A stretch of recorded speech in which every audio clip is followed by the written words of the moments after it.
The views and opinions expressed during Love and Life with Lane and Dave are those only of the speakers and guests and do not necessarily reflect the official policy or the position of our podcast hosts or affiliates. Any content provided is not intended to malign any religion, ethnic group, club, organization, company, individual, anyone, or anything. All right, let's do it.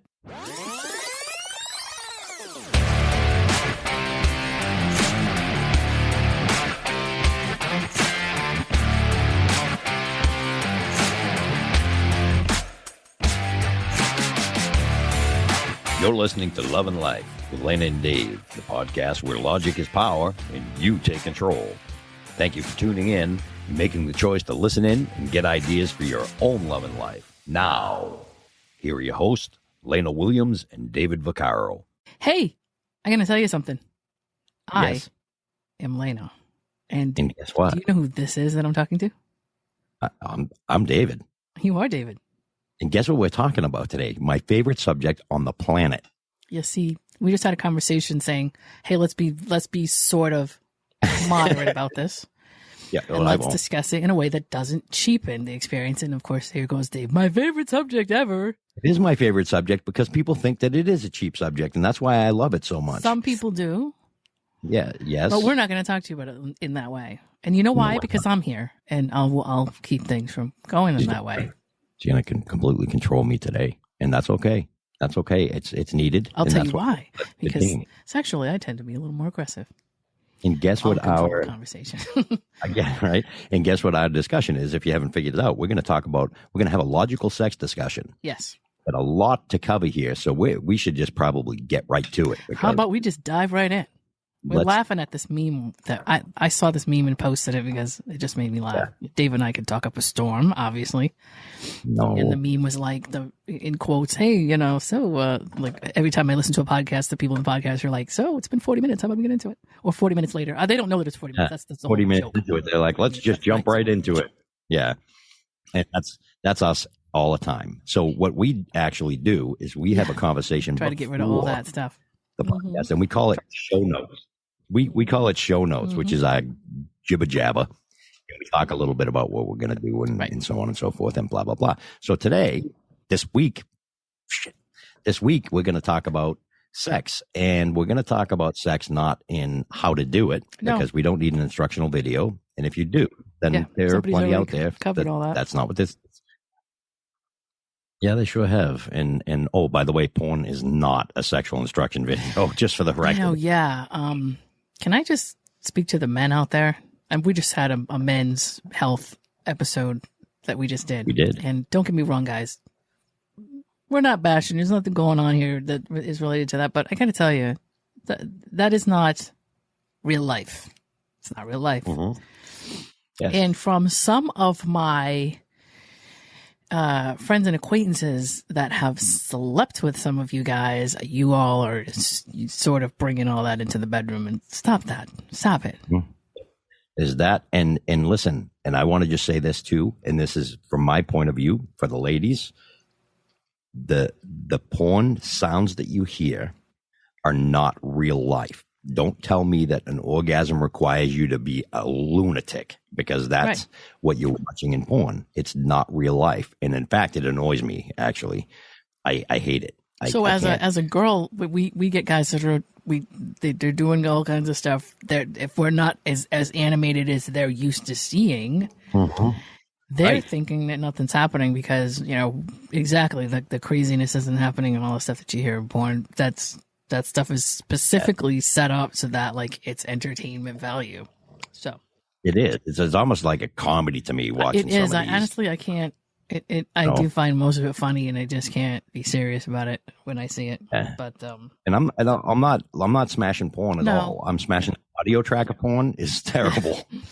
Although it's gotten better. Really it's the 70s. Ooh, the 70s was really bad. Yes, it was. It has. There's a lot of amateur porn out there that is more realistic because it's two people that love each other that happen to film, or two people that don't know each other at all that happen to film. But that's true too. Yeah. The thing I want to say when it comes to porn is this: it can be desensitizing. Yes. Not saying that nobody should look at porn and there's nobody's going to listen to me and turn it off anyway, so I'm not going to bother. But realize that it's desensitizing to whoever it is that you're actually with. It's possible that you can get too caught up or too hung up. Yes. In porn, and expecting things to look that way, expecting things to be instantaneous, and just desensitizing yourself to somebody in the room with you, which is happening a lot lately, not just with sex, really but with everything. Mm-hmm. We got to get back to a simpler time when human beings actually interacted with each other to some degree. Yes, if you can't have an orgasm without porn, you should start really considering what the problem is, because you're using visual stimulation, which is not necessarily a bad thing, but if it's all you can do, then when you're with a woman, and I'm speaking to the guys, or vice versa, because we also have a problem with vibrating toys. A vibrating toy will also desensitize you to, years ago, women had to use the hand, right? And now that they've got all these vibrating and twisty things, and that's not, listen, I'm not against all that stuff, because, it's a very high number that women have an orgasm externally, not internally. So guys, when you're plowing away at her, you're never going to give her an orgasm like that. Most women. And when I say most, it's high. It's like 96% have to be externally stimulated, which means you got to bring a sex toy to bed, or, you have to. I have a couple of friends who sell sex toys, so I love you people, and don't get me wrong, but boy, some of these things look like a disco. They just look like a disco my God, to me. They do. I'm always like, what song should this thing play? Should it play, I know, like just some disco tune, that because it looks like a dance floor to me. It just makes me laugh. I don't know. So I don't know. Like I actually think about it, and I'm like, if I couldn't think I could ever use this thing, because I think I would have laughed the whole time, other than it making me laugh and it being funny. Maybe, just to get, which is also a very important part of sex, by the way. I think conversation during sex, and I don't mean just dirty conversation. I mean making jokes. I know that. I know, but I do. Mm-hmm. I happen to like taking. It's not a job. It should be something enjoyable. But there are different types of people out there. I'm not necessarily neurodivergent in the sense that I've been actually diagnosed as such, but I think I probably identify with a lot of people who are, in the sense that there are things about sex that make us uncomfortable, and one of them is eye contact. We don't like that. And talking during sex, for me, talking is distracting. It's distracting me from. I don't know if all women are the same about this, but a lot of us do like to sort of close our eyes and feel our way through it. Mm-hmm. And talking snaps us out of what we're trying to feel. It really does. It just well, I think it doesn't add to it. For me anyway. It doesn't add. I think it brings a relaxing atmosphere instead of especially at the beginning.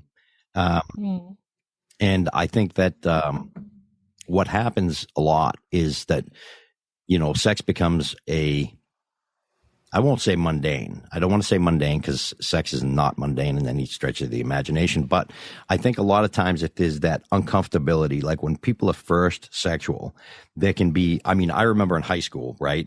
Mm-hmm. Lights off, eyes closed, just kissing through the whole thing so you don't have to look at the person.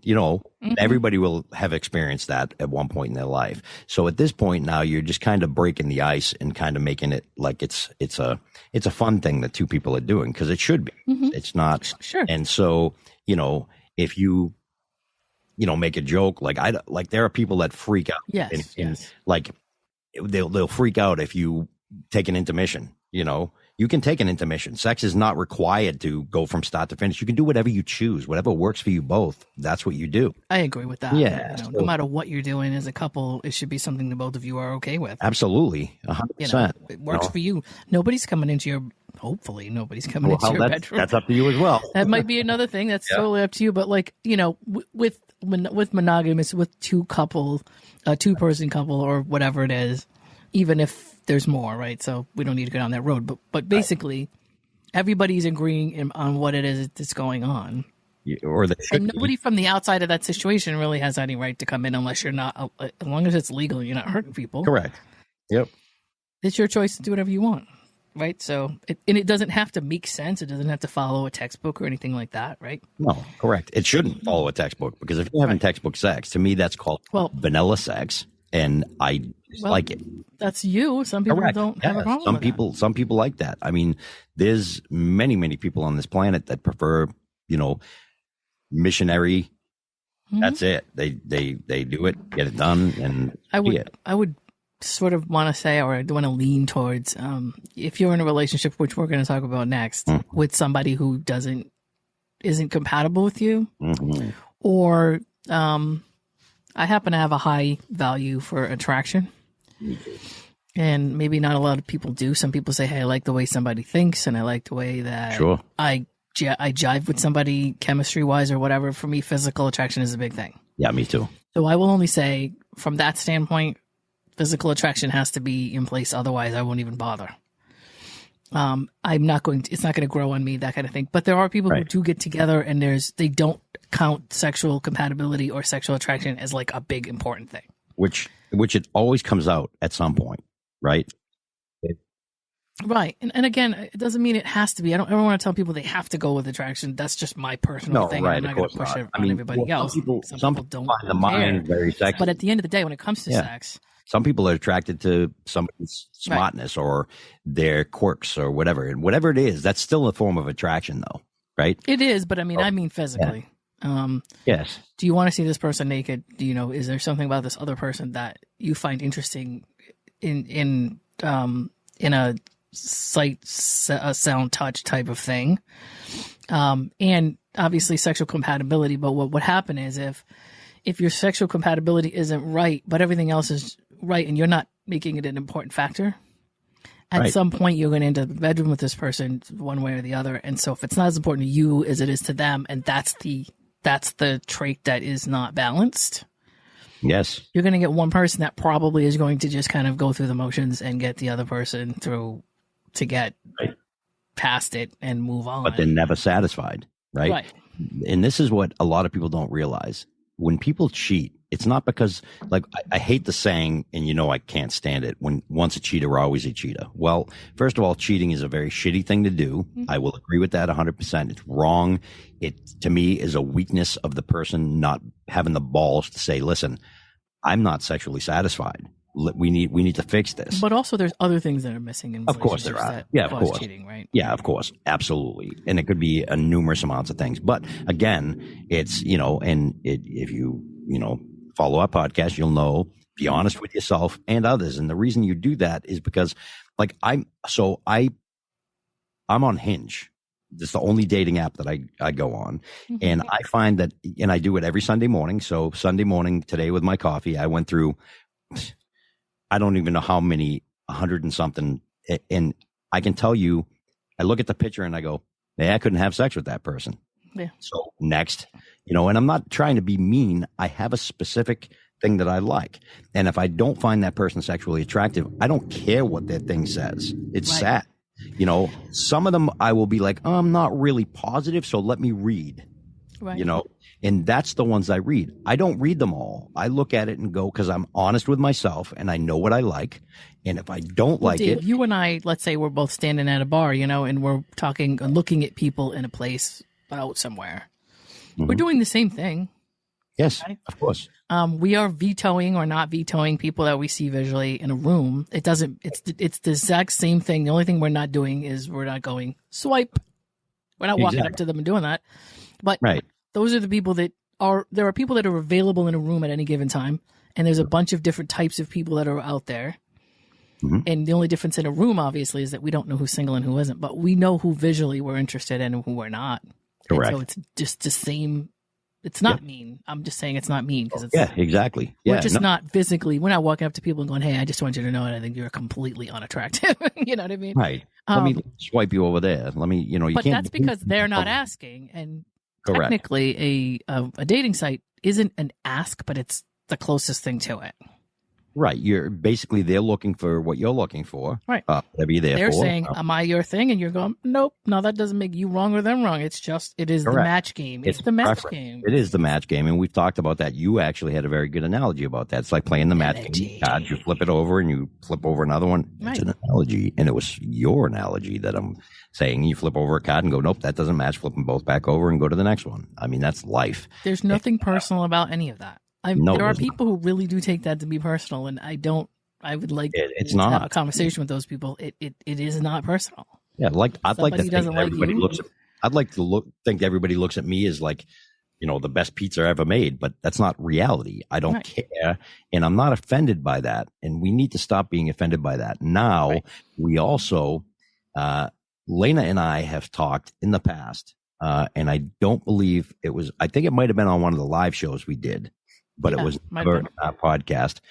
We talk about before you go on a date, some little tips and tricks, right? Right. Far We as- agree with this. So hey, and this is sex We chat. do. So here we go. That's it. If you are, I'm going to talk to the ladies. Okay. You're going on a date with a guy that you find very attractive, and you feel like at some point you may, if you're somebody who might be a little bit of you may cave to your sexual preferences or your sexual desires. Mhm. I find personally with somebody that you actually know, that you've seen, that they're attractive, and you may put yourself in a situation where you might want to sleep with someone. Right.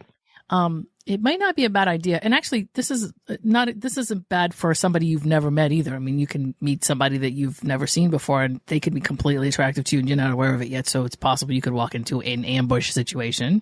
Right. I would say that you might want to knock one out. You might want to Say it. rub one out. You might want to, I don't know. I'm just kind of trying to Masturbate. I would say that masturbation, but I would take one for the team before you leave the house. Right. And the reason why is because when you don't do that, and you go and sit with somebody that's extremely attractive and is, let's say, trying to maybe take you to bed, and I'm not saying the person that you're with will, Or you may generate that. or it may generate you just having that that need to or want to or yearning Guys for will that see type that. of thing. Guy I mean, will they're say not going to tell you a no. woman is if you can tell a woman is like there's sexual tension, Yeah. a lot of guys will take advantage of that and be like, hell yeah, especially if they're feeling it too. Right. Right. Yeah. So there's a whole nother discussion going on about what the person that you're sitting down with has for intentions and that kind of thing. But when you're sitting down and just having your regular conversation with them, ladies, it is imperative for you to understand who you're dealing with. You just want to sit down with somebody and understand who you're dealing with. You want to learn about the person you're talking to. Mhm. And your Without sexual attraction can completely block that for you. Absolutely. Your frontal lobe can just completely, Yep. go off to the dogs. Yep. And you want to have a grounded situation. You want to be I would think anyway that you would want to have yourself in a situation where you can be objective Mhm. as to who you're dealing with, even if it is somebody that you eventually want to date and sleep with.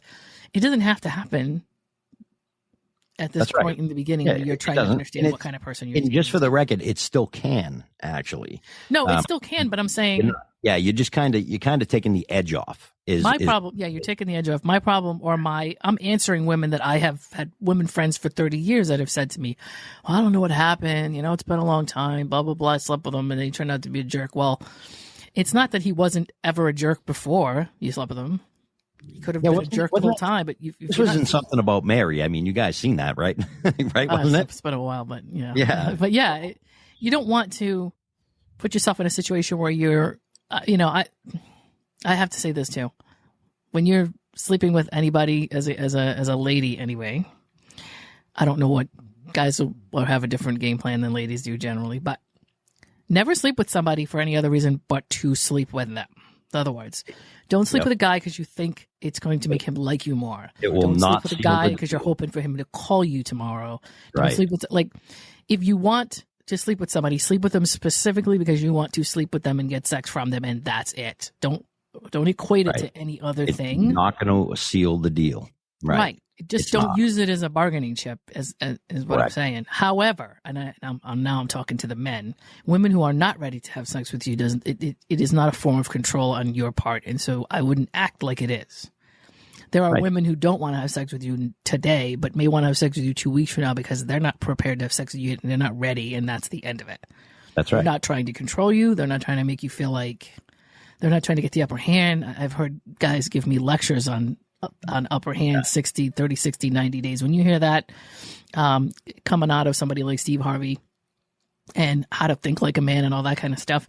Right. The reason for things like that and books like The Rules is to hit a wide audience and give them some kind of gauge to go by. It doesn't always necessarily mean that you're supposed to follow it to the letter. Right. But if you don't have any common sense and you're not sure where you should like set your boundary because you're just not, either you're not experienced enough or you're too much of a person who gives in or whatever the case may be, it's to set your boundaries better.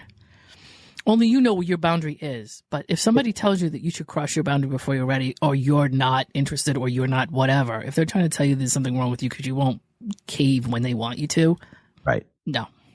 Yeah, and guys, that goes for you too. You know, just because, you know, I mean, look, I had a girl break up with me once because I wouldn't let her give me a handy in the theaters, in the movie theater. I'm like, she's like, you're not sexual like that. I go, listen, there's kids there. You know, that's a killer for me, right? So you don't have to, you know, be, and this goes, and now this is for the guys. And then we're going to talk a little bit about other benefits that masturbating before a date. Now, guys, women can see, and we've talked about this in our past podcasts, where a woman can see intention, right? So if you're there and your intent is to, you know, your intent is to get to know more about this woman and show her the type of man you are, if you take away that sexual tension, that's going to go away. It's going to allow you to be the man that you are and not, listen, if you're probably if you're on a date, you're already sexually attracted to this woman, I would think. And let's say she gets up and goes to the bathroom and you know, I'm a butt guy. You see that butt walk away and then I start thinking, and now my mind's going, right? But if I've already taken one for the team, as Elena so eloquently, well, I'm not going to even attempt that. That's just not happening. That word. Yes.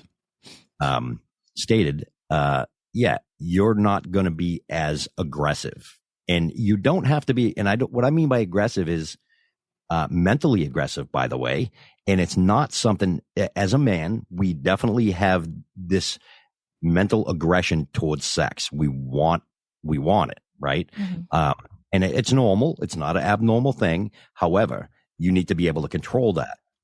And we've talked about this in our past episodes as well, where when you're approaching a woman, if you have sexual tension and sexual intention, then she's going to recognize that, right? So if you're sitting across the table from somebody having dinner or having drinks or whatever the case is, look, it doesn't mean that, you know, sex is not an option. It just means that, you know, it's not the option. It's not going to be your goal, because something could happen throughout the night where she may do something that really turns you on. I mean, we're human beings, man. And this goes for the ladies too. You can be totally turned on. The guy might be wearing, you know, you might be somewhere and he's wearing the fancy sweatpants and you see something you like, and that's it, you know? And it's funny too, because I was thinking about this the other day, just as a side note. Women complain about dick pics all the time, but yet they love those guys in them sweatpants. What are you looking at? Why do you like the sweatpants? It doesn't matter. It's because I know it's your choice. One, we're looking at you and it's not exposed. That's right. I know. Two, we're not going, hi, how you doing? And you're just sending it to us unsolicited. Very Correct. Big difference. Yeah, I know. I'm just I'm facetious. You know, we like the print. You know, we like to know what we're dealing with. If we're looking at, you know, hey, we do the measurements. We do the thing where, hey, I hugged him and oh boy, it's a good preview. Yeah, there you go. So the masturbation. So the masturbation is also another thing that's really a good thing, because not only it does a couple different things, and guys and ladies, this does it for both of you. If you masturbate before you go out, your body generates endorphins and all kinds of chemicals in your brain that make you feel good. So when you go out, you're going to be feeling good. You're going to be feeling positive. You're also confidence is a huge thing after masturbation. Your confidence level is really high, and in a good way, by the way. It's not even a confidence level that you're trying to control. It's a confidence level that just is chemically. So you're going to be sitting across the table from this woman, and you're going to have, or man, and you're going to have this confidence about you, and you still will have this very calm sexual thing about you. right? I mean, we all know what it's like after we have an orgasm, that real calm feeling that we get, right? Yeah. Which is endorphins in our brain. And when you go out and you're that person, that's very attractive to people. That's what I'm saying. I can tell you, if I'm going out and I'm going out just even to a bar, or I'm going out somewhere, I may actually do that. And I have that confidence level, and I'm not going to, God, I don't even want to say this, but a lot of times before I go to an important meeting, I do the same thing, because then I have this confidence level, and I have this. I think it clears your. There's a specific way that you're thinking. If there's thoughts that are just going to distract you as you're trying to get through a meeting or do whatever you need to do, right? The reason I think it's important, if it's something that gives you the vibe or the energy or the productiveness and focus you need, then there's nothing wrong with it at any point. But of course, the reason we say to go do it before a date is that's where it's because it'll get you in trouble on a date. And here's it won't get you in trouble at a meeting. Well, at least I hope not. What kind of meeting you're having? Yeah, right. I mean, yeah, right. Hopefully you're not blocking out sexual stuff at a meeting, because that's not good. But it's not even that. You don't have to take away the sexual tension. That's not what that's about for a meeting. It's the confidence that comes. But it's also the focus. I think it's your confidence is in yourself, because you are aware that your focus is on your focus is laser sharp. You're taking in information. You're going to be able to say what you got to say. All the stuff that's important to you comes back to the forefront. Absolutely. And gives you that confidence. Right. I mean, try to imagine it this way. Imagine there's a big cloud in front of you, and there always is, right? It's sexual tension. There's a cloud that's in front of you all the time. You can't see as well. When you clear that sexual tension, now you're seeing very clearly. So think of it that way. That's like a little analogy. See? But, I like it. So I agree. So you don't want to sit on a date with a cloud in front of you. No, you sure don't. What you're trying to do is, and again, this is a guy you might like for ladies. This is a guy that might be a prospect for you. He might actually be a not prospect for you.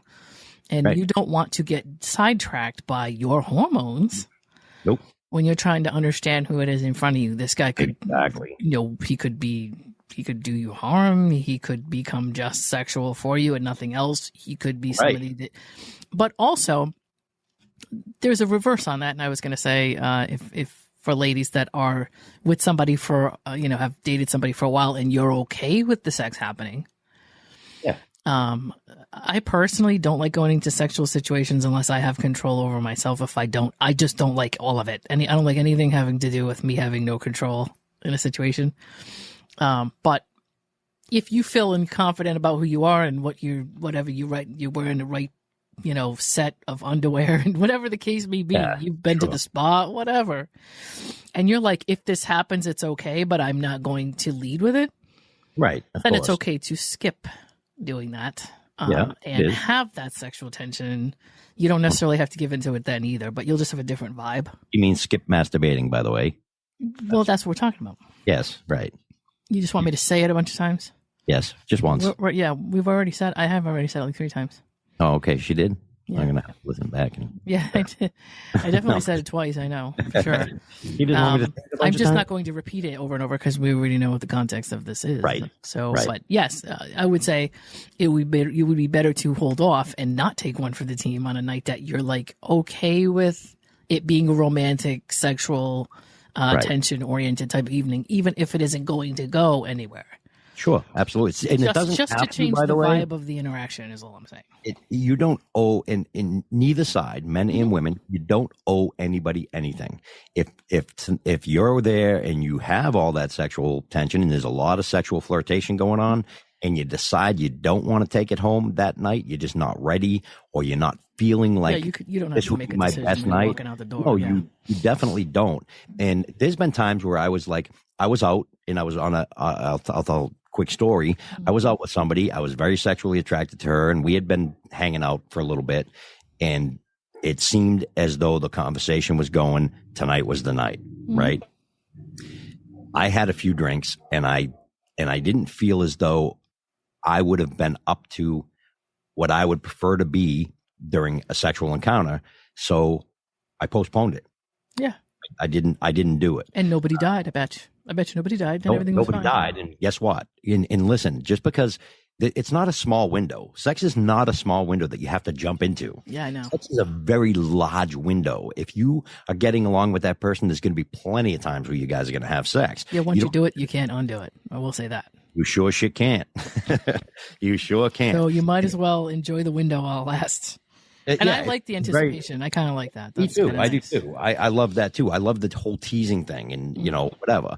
So just because you guys may even, like, there's been many women that I've actually had, like, phone sex with before we even had sex. Mm-hmm. And that's okay too. It doesn't mean that we're just not ready yet and we're maybe playing. It's like a big, huge foreplay. Foreplay can last days with me. I love it. I love that. But, and that brings us to our next kind of subject on this is, I had it. And I wish I could tell you what you had, Dave. And I know. I wish you could. I know everything I wrote on my notes has been covered pretty much. Really? Yeah. So other than the scientific end of it, which I thought is that right. We'll touch a little bit about on that too. So also here's a interesting thing. We'll touch a little bit about on the science.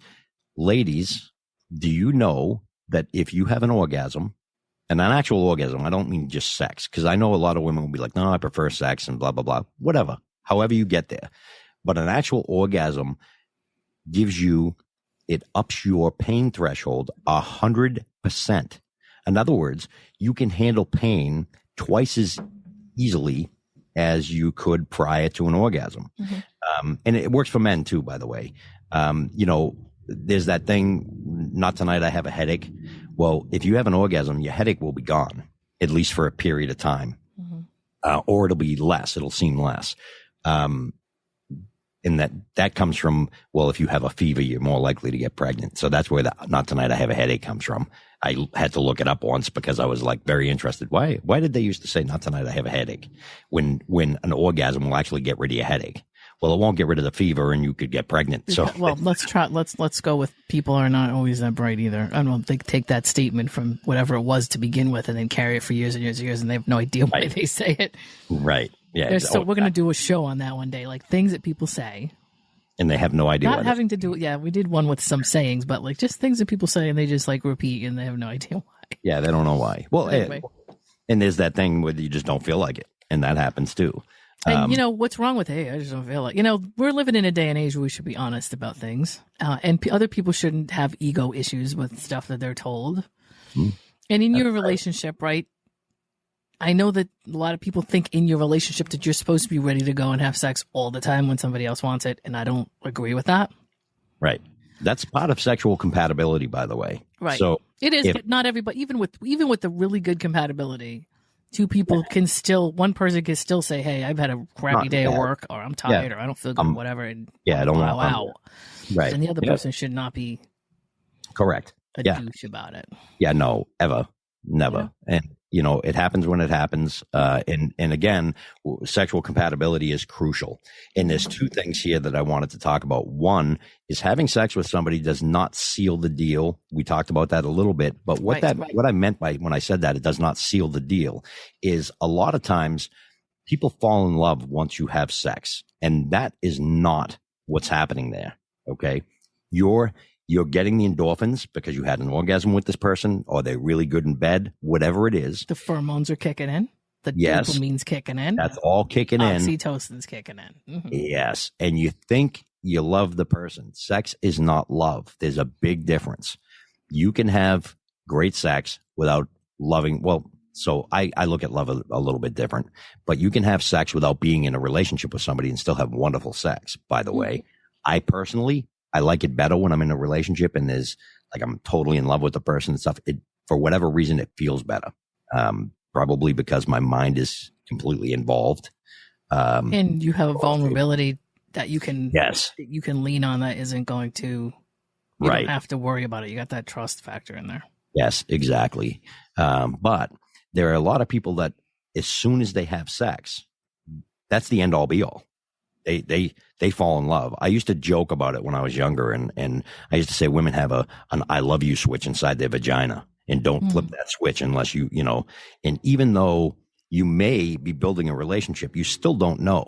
So let's say you go a month and you're with the person for a month and everything's going really great and you have sex. That does not mean that you're going to make it through the long haul. It does not. It's weird that it's so weird to me that anybody would like consider that to be it's crazy. True. Well, is not logical. And we know we're logical people, right? That's not logical. There are many people that I in my life right now that go through a breakup that they've been with somebody for 3 months, 4 months, and they're crushed like they just lost their 50-year husband. Well, so let's go back to, and we're not going to go through this whole thing in great detail because we've done that before in several podcasts already. Right. Mm-hmm. But the inability for your brain to function correctly when you have this DNA in your system that is looking to basically pair you off and perpetuate. This is something that human beings are just built to do, right? Right.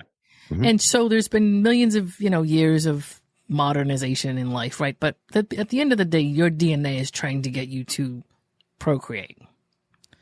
Correct. And that goes for both men and women. Well, for women anyway, once you are attracted to somebody, especially, and the pheromones are sort of firing off, and your chemistry starts to go brain-wise, your frontal lobe starts to shut down, your amygdala starts to become handicapped. Mm-hmm. And all those chemicals those bonding chemicals start kicking in. It is in your body's best interest, based on your DNA, for you to not have any common sense. It is supposed to be that way. Yep. Because your DNA is trying to get you to get you over the hump. Huh? To get you over the hump yes, but it's basically trying to get you to just pair off with this person, because the end result is that you're supposed to be procreating. Mm-hmm. So understand that when you sleep with somebody that you're not sure about, and he's all right, but he's got a couple of things, and you don't know if he's really good for you, and you sleep with him, and then all of a sudden, he's perfect for you. That's no accident when that happens. That's correct. It is because your body and your mind are trying to basically shield you from any common sense, to just get you in the deal and get you sealed in for the procreation to begin, because that's the end goal of your DNA. And now I'm just saying, in control of that, but that's what that love thing is. When people go, yes, I was with this guy for 3 months, 4 months. My life is over. Yeah, no, it's crazy to me. It's a withdrawal of chemicals in your brain. It is. I mean, hear this, right? The animals out there don't have the same brains that we have. Of course they don't. I'm not even sure they understand what love is. I don't know, right? But here's the thing. They procreate and they exist, right? They keep going. They're keeping. So we are animals, and we do have that same DNA to procreate, to keep our species alive. It's part of what happens to us, whether we want to or not. Yes, there are women out there and men out there that don't ever want kids. I get that. That's a social thing. Right? That social thing. It's not, your DNA didn't change. Trust me. There are many women that I've been with. We were younger and they did not want kids, and now they have multiple kids. Their thought process changed throughout their life. They grew up or whatever it was. And then there are women that I know and men that I know that never had any kids, and they're totally happy with that. They don't miss it. They don't wish they did. Right. Right. And Lena, you're one. Yeah. And a good friend of mine also is a guy version of you that has never had any kids. Mm-hmm. I mean, I do know many people that have never had kids, nor that they want kids. But then I do know people that are older and they said, I wish I had kids. Well, so be it. Right. I think that, but it is in our DNA, just like it is in an animal's DNA to procreate. So, but we confuse that with a relationship today. Yes. I think we always have, at least for women, it's always been that reaction to sleeping with somebody and because you having the chemistry is one thing, and then you and that person firing off hormones and becoming attracted and getting in the same space, breathing the same air. And then that click, that whatever you want to call it, that happens, right? The switch, the chemical switch. Right. And so, that makes you want to be around that person. Sleeping with that person only increases a bond, but it doesn't have anything to do with whether that person's any good for you at all.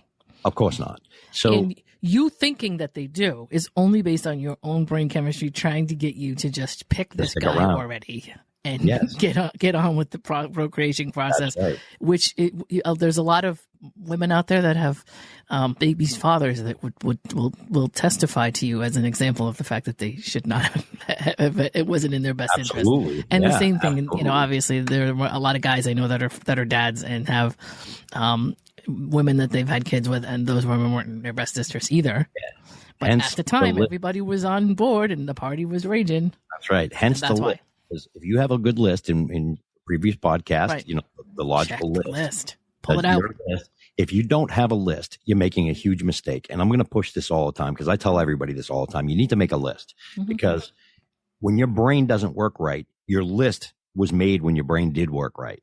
So if you Right. look at that list and you go, this person is not this, they're not this, they're not this, guess what? You're being duped by your brain and the chemicals in it. And that's what happens. That's why I have a list.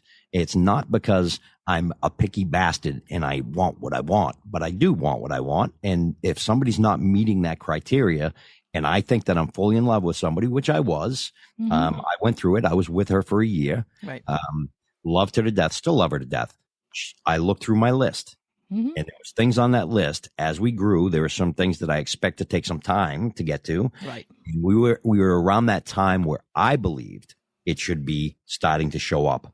And those are things that were missing on my list. And I broke it off because we were, again, you know what I'm going to say. We were growing an orange tree. I mean, we weren't Right. growing an orange They tree. were growing. They were plant. growing a tomato plant, not an orange tree, and the orange tree is what would in Dave's situation would make a relationship worthy. Yes. But I will say Correct. this: you have a choice to make, and of course, when you're all gaga over some person that's not good for you, you're not going to remember this or care that I'm saying it. But Right. it's either you're going to. I know it's so easy to just. At least not for me, but I know for a lot of people I know, it is easy to just be like, "Oh, screw it, who cares? Let me just go for it." When you Right. hear your brain doing that, go sit somewhere by yourself. Right. Go sit somewhere by yourself. When your brain goes, you know what? Screw it. Wait, stuff like, we only live once, and you know, what the hell, you know, life is all that kind of stuff about. Here's the one that I love. I've invested so much time already. I don't want to just throw it away. That's one. Yep. Hate it. And Investment. life is short. Mhm. Life Sure. is short. You know, you got to just go for it. That's nuts. That's your brain trying to get you to just shut up and go do it already. Right. Exactly. Because of the end result of what your brain wants, which is generally not what you're going to want. And at the result at the end, I'm going to talk to people who've been through the process. And at the end, they do have a couple of kids with somebody that they should have never even stopped and talked to once. Right. And you'll hear a lot of people that and I've said this in the past, you know, you'll hear people say a lot of people hate their exes.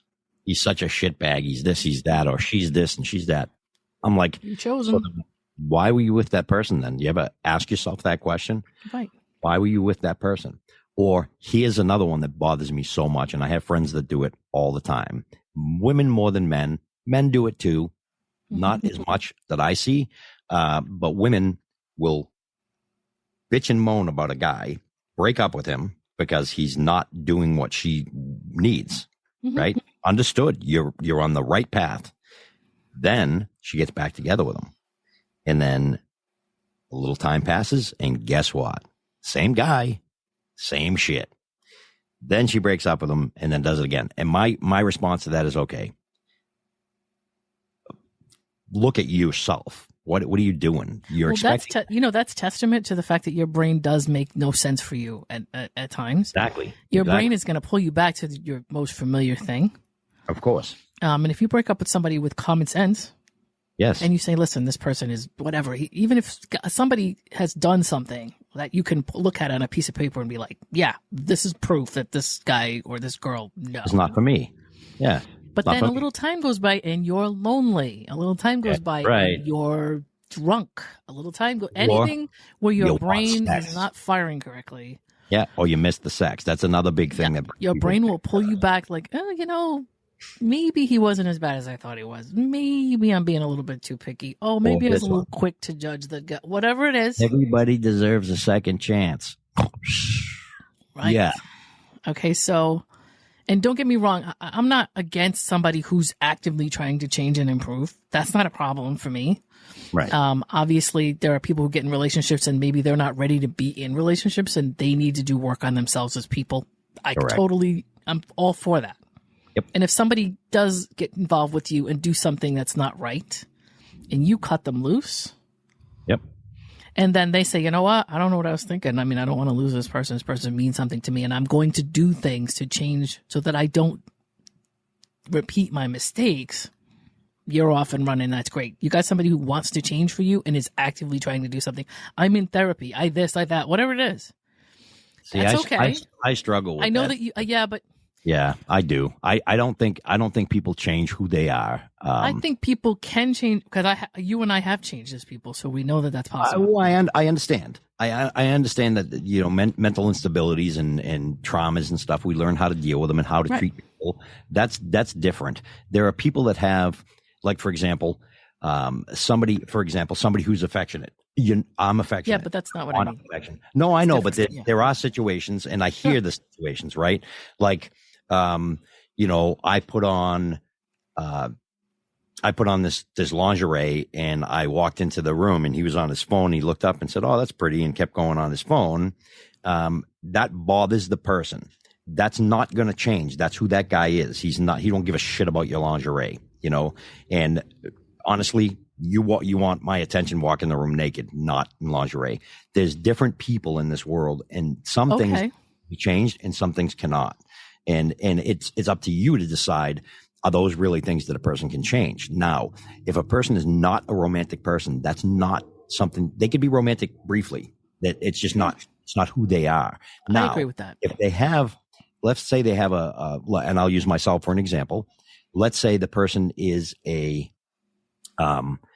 gets really upset when you blow them off, right? You say, "Oh, I can't make it today," and they get like way more upset than they should. That's me. That's something that I dealt with from my childhood. Now, I've actually was able to grow past that and understand it's me. It's not your problem, nor should I make it your problem. Yes, it still hurts me inside. So you are actively trying to improve that. am. And don't you think somebody that you've before been really mean to because you hadn't handled that should at least give you the chance to be a better person about that? Yes, because there are certain things that you can change, but there are some things you cannot. Exactly. Right? So what I mean by that is it a mental issue or is it just a personality problem? Well, that's different. That's going to be what that person that we're talking about. Most complaints I hear are their personalities. Okay. So let's say that they're not, or let's say that somebody is young enough that they are still going through personality advancing their personality to be whoever it is that they're growing into. Right. And let's say that they have to learn how to manage their anger or their frustration better, or manage their addictions better, or anything like that. Something where they actually want to become better people. Right. Should somebody go, "Well, I don't care, you did it once, don't want to talk to you again ever"? Or should they give somebody like that a chance to, if they're actively looking to make a change and make themselves better? It's not gonna happen a month after you break up. It's not. I didn't say it would. I know. I didn't give you a time frame. No, you didn't. Okay, I got you. And the reason I'm saying that is, and I know that you already know. Yeah. I'm talking to the listeners because there are a lot of listeners out there and a lot of people that I know personally that think that somebody can change in a month. Oh, you said it. I heard you. Now I'm going to do it and it'll be all better. No, if it's a personality trait disorder, or not a disorder, but a personality trait that you don't like, that takes years to change. Okay. You know, it mostly. Right. It's going to take you know, if you break up with somebody and then 2 months later you're back together and you're expecting that person to be different because they are working on themselves. It's a work in progress. Just understand that. Right. That same shit's still going to happen until they fix that. That's why I tell people, look, if you have, you know, childhood traumas that you haven't dealt with and you're a 35 or a 40-year-old man, okay, and you still haven't dealt with that, it's going to take a lot of time. The older you get, the longer it's going to take to get to fix that yourself. I think, I agree that there should be a realistic expectation of somebody who's trying to actively change that they're not going to change overnight, right? I agree with that. Right. The person, there's two viewpoints for me on this. One, if you're the person who's looking to change, obviously the best thing to do is probably get out of the relationship and just go fix it and come back and date when you're ready. That's what I believe too. I'm not saying, I don't think a lot of people agree with that, or there are people who don't want to do that. I can't, there's nothing we can do about that, but I think that's probably the best way to do it. It is. Those people are going to, it's like, I know the people that disagree with me, but when you're getting a divorce, there are people that are like, no, I'm going through a divorce, or I've not filed yet, but I'm going to file, but I'm dating this person and blah, blah, blah. And I'm like, wait, what? You're dating somebody over here? Well, yeah, blah, blah, blah. Okay, why are you doing that? Well, because I know I'm done with this, like the marriage. And I'm like, right. Well, I'm separated. Mm-hmm. Okay, but separation legally, I'm not saying that you have to follow legal rules, but the point of separation is to find out whether the marriage will work while you're separated. So you should at least give the marriage, not saying you have to go ahead and work on it and make it happen, but you're supposed to kind of remove yourself from the situation and review where you're at. To me, separation is like you're supposed to have some kind of, you're supposed to go over who you are as a person and where your life is at, and like kind of stop and make decisions based on what's happened maybe so far. Heal a little bit before you jump into another relationship. And so you going, I'm separated, let me go out and date 4 women, is like sort of not the point of what separation is to me. So when I hear somebody do that, I'm just kind of like, what are you doing this for? Well, I know I'm done with that marriage. Yeah, okay. But there's a process of marriage. And don't get me wrong, no legal counsel can tell you exactly how long you're going to take to get over a marriage. Right. I understand that. But there's kind of an understanding that you were with somebody long enough that there's going to be fallout from the marriage. Yep. And when you say to me, well, I know I'm done with this. I've never met somebody that said, I know I'm done with this at the separation point, that didn't go through the filing and the signing and the completion of a divorce without having a breakdown after that. Of course, they don't know they're going to, but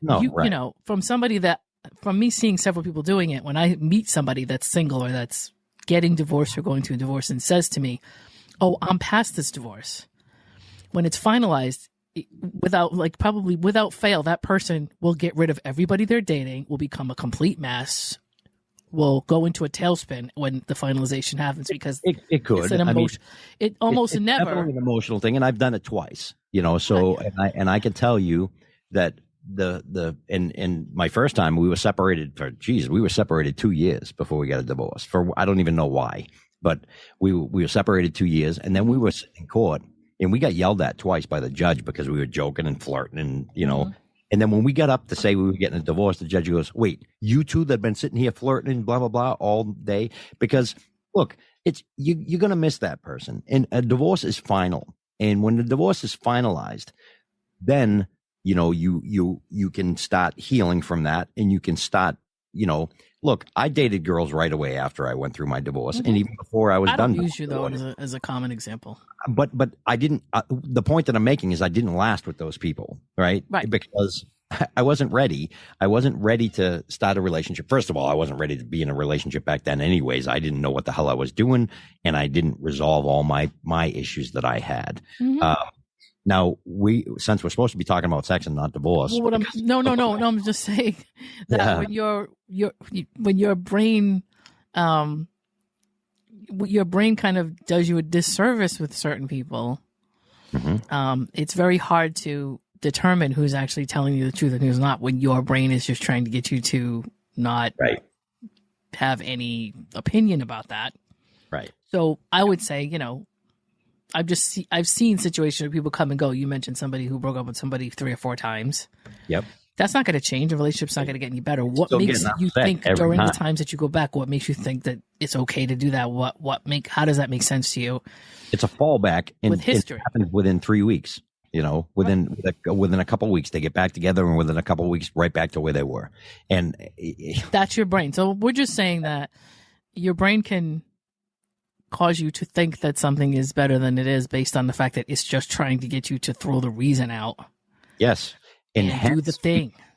And hence we talk about, and part of this discussion today is about, taking one for the team or rubbing one out, whatever you want to call it. Right. Actually gives you those same, that same drug, let's say, right? So when you meet somebody, it's almost like you have a drug in your system, and that you associate that drug with that person. And it's not necessarily, that's not the case. You get a lot of that same stuff happen from masturbation in an orgasm. Right. You will get that same good feeling, right? So, and it will bring you back to some form of common sense and reason in the center and ground. It definitely will. Yeah. So that's all. We want our listeners to be grounded and have common sense and be very particular about who they're dealing with. Yeah. So that they can maybe form the best bond for a long-term, whatever. Yeah. We have a little bit of time left, and I want to talk about, since we're talking about sex, and we touched on, sex not being, the end all be all. It's not. I want to talk about sex when you're not planning on being in a relationship with that person, a long-term relationship. Here's the thing. One night stands to me are absolutely disgusting. I've done it once in my life. I felt like a shit bag. I was like, this kind of was gross. You know what I mean? Did I have an orgasm? Sure. Did it feel good? Yeah, of course it did, temporarily. But then it came with additional shit afterwards. Like, do I call her? Do I not call her? Blah, blah, blah. So the thing is that you can absolutely, in my opinion, there are some people that will disagree with this, and that's fine too. You can have sex and not plan on being with that person long term or ever. As long as you're honest about it and you're both doing it together. For example, something that when I go and visit Lena, one of the things that we do for fun is we take the dog and we go for a walk around a park somewhere. It's something we do for fun. Those are friends doing something. We're friends doing something fun that we both enjoy together, right? So there's no difference with having a friend, somebody that you trust, I believe. For me, anyway, it's got to be somebody I trust. I'm not just going to go out to the bar and bring somebody home and have sex with her. It's just not my thing. But if it's somebody that I trust and stuff, sure. It's like we're doing something fun together. We're both enjoying it. We're releasing all those endorphins. We're laughing about it. Yay me, yay you, high five, whatever. It doesn't have to be, because a lot of people associate with sex with a relationship, and a lot of people want sex more than they want the relationship, but they don't suggest that, and they will never admit that, right? Like, I want a relationship. Sure, I do. But in the meantime, I definitely want sex. So instead of me going out and trying to attach myself to somebody just so I can have sex, I would much rather just have sex with somebody who I already trust. I know that they're going to understand. And yes, there's many times in being a guy, I'm very, an older guy. Sometimes I've had sex with people that start getting attached. And when that happens, we call that sex part off. We stop that because I don't want there to be, I don't want to ruin our friendship. Right. And everybody's like, oh, sex will always ruin a friendship. That's not true. I've had many female friends that I've been friends with for years. You and I kind of disagree on this a little bit. And the reason why is because I think that I understand that people are generally led by their feelings, but I feel like that's not my problem. Right. And so if I am involved with somebody, that it's a convenience thing. It's something that I arrange. And there's just a sexual thing, a component to it, but there's no relationship happening. Well, you have a friendship, though. Yes. No, I mean, obviously, if I have a friendship with somebody, that's the way that I've always done it. Actually, I've always done it where I've had a friendship with somebody and then I've had an established friendship and then maybe the sex becomes something later. But to be honest with you, I have always, and I know people are going to freak out when I say this, I've always kind of fallen back on exes. And the reason I do, a lot of people think I'm trying to go back to no. I've already dated this person. So we don't have to go, well, what if we dated? That's not a question I have to listen to. That's right. Because we already know how that turned out. Yeah, exactly. I already know what they're like in bed. I already know their likes, dislikes, all that kind of stuff. So I don't have to worry about what the sex is like or anything like that. So for me, that's a logical thing for me is to go to fall back on something I'm familiar with. I understand it. And there's no confusion about what it is because the dating came and went already. And you're a very logical woman. Right. Well, that's, so I've had sex with exes too. And because it was good sex, the relationship didn't work out. However, in every one of the situations that I did that with, it became them wanting to get back together. and I'm, which blows my mind because I it's think like that's a girl who's not listening to her frontal lobe. she's correct. You're correct. Mm. That's and it's kind of crazy to me, but there's that comfort level, right? And some people, and I'm not saying just women, but from my experience, I've only slept with exes, and that happened. It was I slept with 3 exes, and 3 times it happened where they, oh, we should just try again, and I'm like, what the hell do you mean? Right. We had a horrible relationship, right? I mean, a great friendship, but a horrible relationship. Why would we do that again? My exes and I actually never really had terrible relationships, but it's just kind of like it just wasn't right. Know, yeah, we ran the gamut, we ran the course of it, and sort of like we came out on the other end of it with the information we have. Yeah, but here's one piece of it that worked really well for us. Maybe we should have just slept together and did nothing else, but we should have been friends with benefits.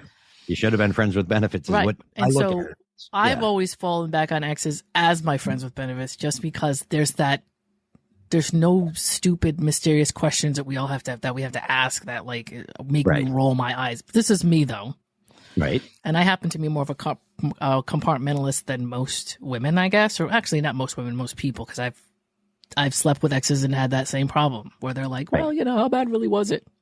Yeah.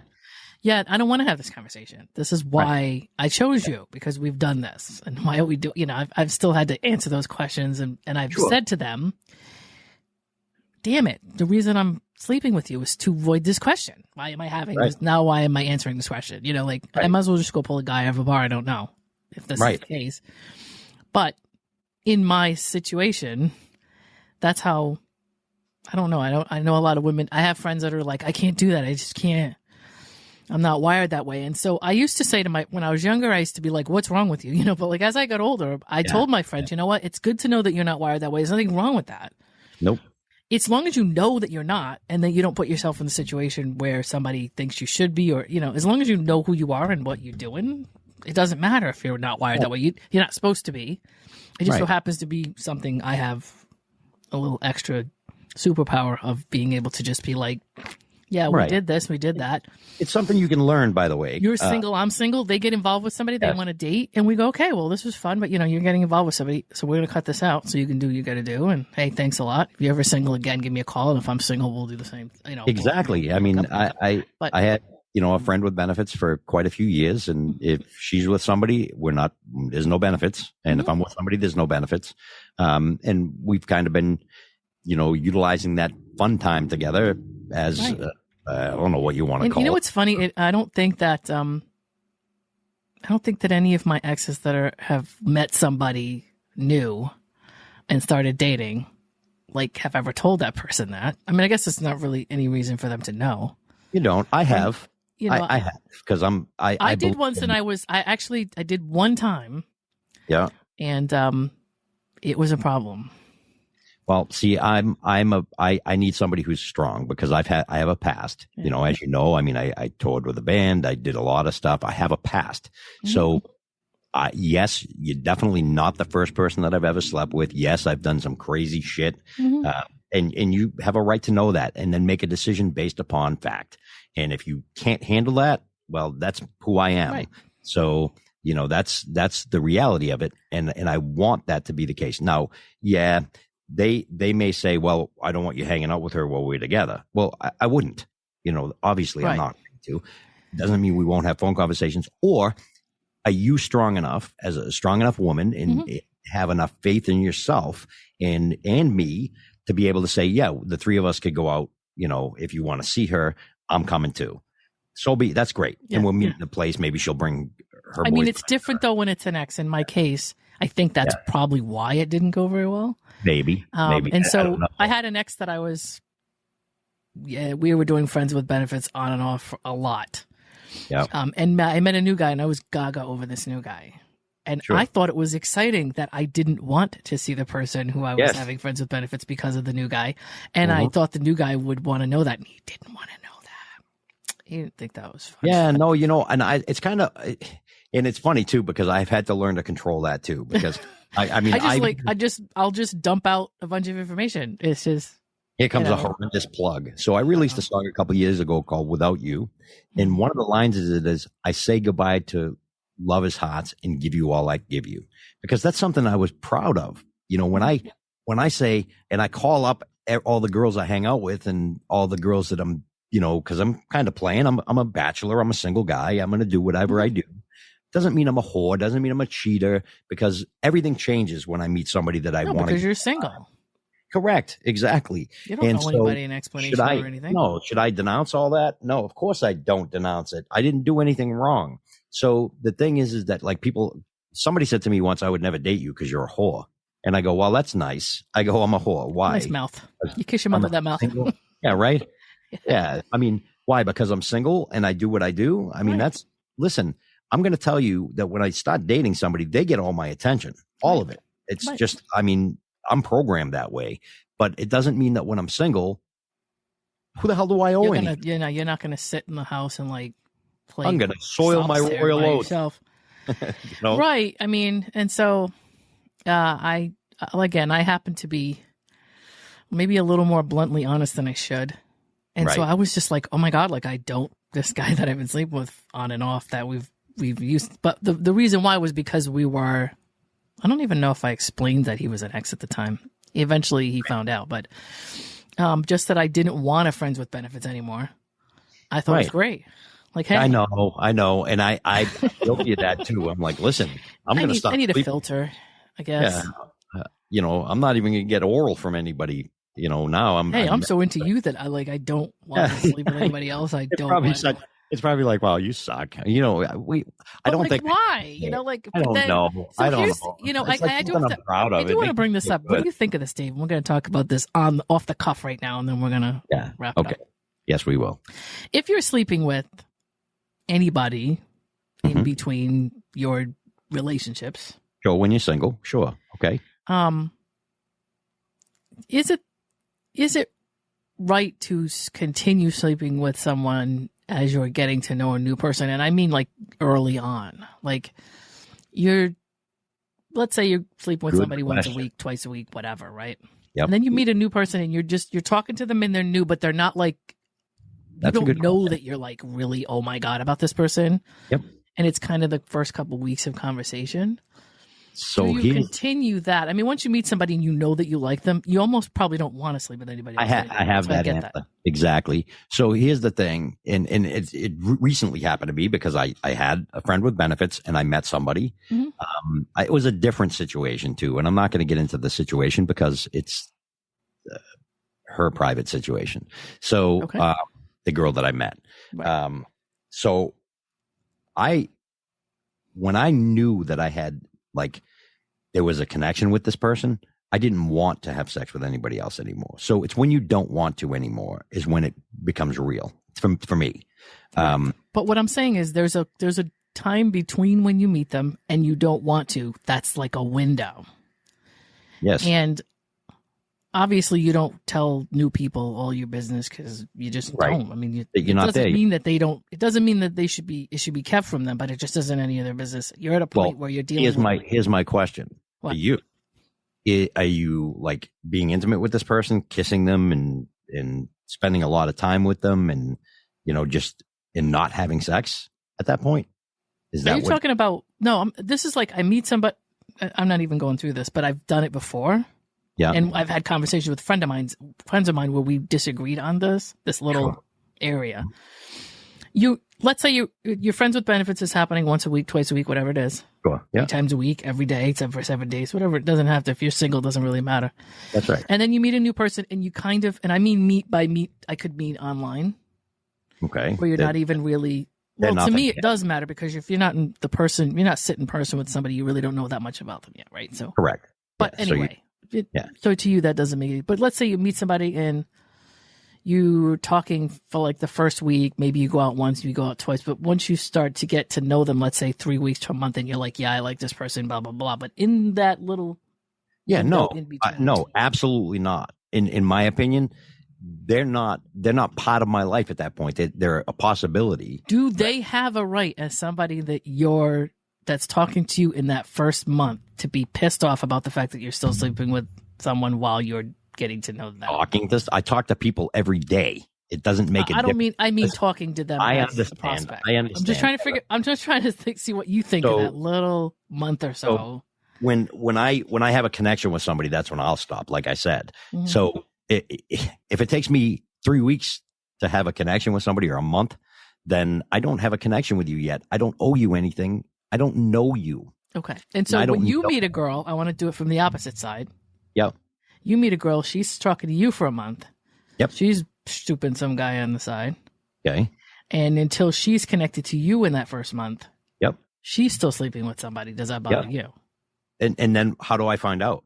Like we end up in, I'm just saying.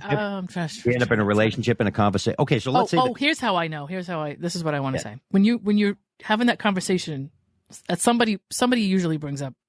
So somebody brings up the sex conversation. I know.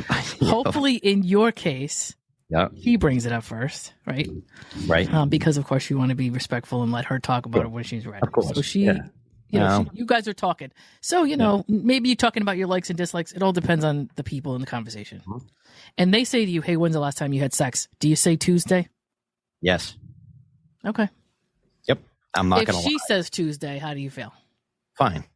All right. See, we're not there yet. I don't think there should be any hypocrisy either, but I'm just wondering. There is. I'm sure there is. And that's a jealousy thing to me because how can it be? That's what I don't understand because it's somebody you really don't even. Correct. I agree. Right. But here's the thing, and we're going to wrap this up. But here's the thing. If, let's say, for example, I start dating somebody and we've been talking or we start talking and a month goes by, whatever. And then we realize, oh, there's a connection and I stop or she stops sleeping with her guy. Mm-hmm. And now she's giving me all the, and then a few months goes by and things are working well. And we start talking about that stuff. And I find out, oh, I only stopped sleeping with him. Like, I was sleeping with him. Yeah, whatever. Well, once our connection began, because I should be able to feel that connection and see that connection, right? Mm-hmm. So once that connection happens, you kind of know that's when it should be, right? Now, if we have a connection and we're hanging out and we're sleeping together and then, she's like, yeah, I'm still sleeping with my ex. Well, that might be a problem, right? Okay, I agree with that. Yeah, of course. But other than that, what I'm saying is that there are guys that will, and this is from a female's perspective. There are guys that were like, hey, I'm single. I do what I want to do or whatever. And then they find out that you're sleeping with somebody in between relationships. And they're like, what do you mean? It's a double standard. It's a double standard. And you're like, well, I'm as single as you are. And that's they're like, oh, so you're just sleeping with dudes like, now you just become like less of a value to them. Now I'm not saying it's true. It's not. Of course it's not. It's ridiculous. And listen, I've heard it even when I was in high school. I remember hearing things. Mm-hmm. A guy sleeps with a lot of girls, he's a stud. If a girl sleeps with a lot of guys, she's a whole. Why? But even a lot of guys, even to say, listen, I'm between relationships and I'm sleeping with one person every so often. You'll even hear, oh, well, what is the deal with you and this one guy? How serious is it? Right. Is he a friend? Does he think there's more going on? Like you get a bunch of questions and you're just like, do your thing. When you're single, I agree. Do your thing. You do your thing, whatever makes you happy. And don't forget, orgasms are healthy for you. So do whatever it is that you got to do. And make sure you find somebody that's sexually compatible with you. So you make sure that the frequency of sex is like the same. And you make sure that, I'm not saying we're not giving you orders, but make sure that it's somebody that likes what you like and wants to it should be as vanilla or non-vanilla as you are and have sex as often as you want. And ladies, this is my final thought. If after you have sex with your man, if you have to go in the bathroom and rub one out every single time, you're not sexually compatible because he should be able to at least help you get to where you need to be, whether you do it yourself or whatever it is. If you're going to do that, at least do it while why get up and go to the bathroom? Let him know. Let him know, ladies. Absolutely. Because rub wine out right there in front of him. I'm this guy. If we have sex and you don't have an orgasm, it's your fault. You didn't tell me. You didn't tell me. I said, if you fake an orgasm with me ever, shame on you, because I'm the guy that I will work till I'm dead to give you that orgasm. I have this thing where because to me, a woman's orgasm is more important than my own. Ooh, because that reminds me. Yes, ladies, know your bodies well. Yes. Know what you like, know what you don't like. Yep. Make sure that you get Tell us. make sure you get your orgasm, whether Yeah, he's tell us. involved or not. Get Correct. it the way you gotta get it. Correct. If that means you gotta move, you gotta shift, you gotta Do it. say, hey, to the left, what are you doing? Whatever. Yeah, don't do that. I don't like it. well- It makes me numb, and then I'll never get off. Don't do that. Yeah, please tell me, because Yes, like every woman just is different. know Every what works individual. for you. Because I think there's a lot of women out there that are not sexually aware, like of their own, what it is that works for them. Some people like things fast. Some people like things slow. Some people like a lot of pressure. Some people don't. Whatever it is, Like some weird know what shit. it is that works for you, and then be able to convey. That's hey, right. This is whatever's going on right now. This is not happening. Yep. I used to be with somebody that Yeah. needed this major pressure, like Yeah. horrible. Look, the first time she goes, and she says, "Well, I have to do this thing. You may not like it." And I said, Mhm. "Well, let's try it." This woman built a callus on my pubic bone because that's what she had to do. And you know what? Have at it, because that's what I want this. I'm just saying, ladies, I don't want ladies out there expecting men to come along and just know magically you. give them an orgasm Yeah. without even knowing yourself what works for you. Like, you should be able to have an orgasm at any sexual situation because Correct. you know your body well. Yep. And you know you're not what afraid to angles you explain need it. and what pressure you need and what Yeah. speed or whatever.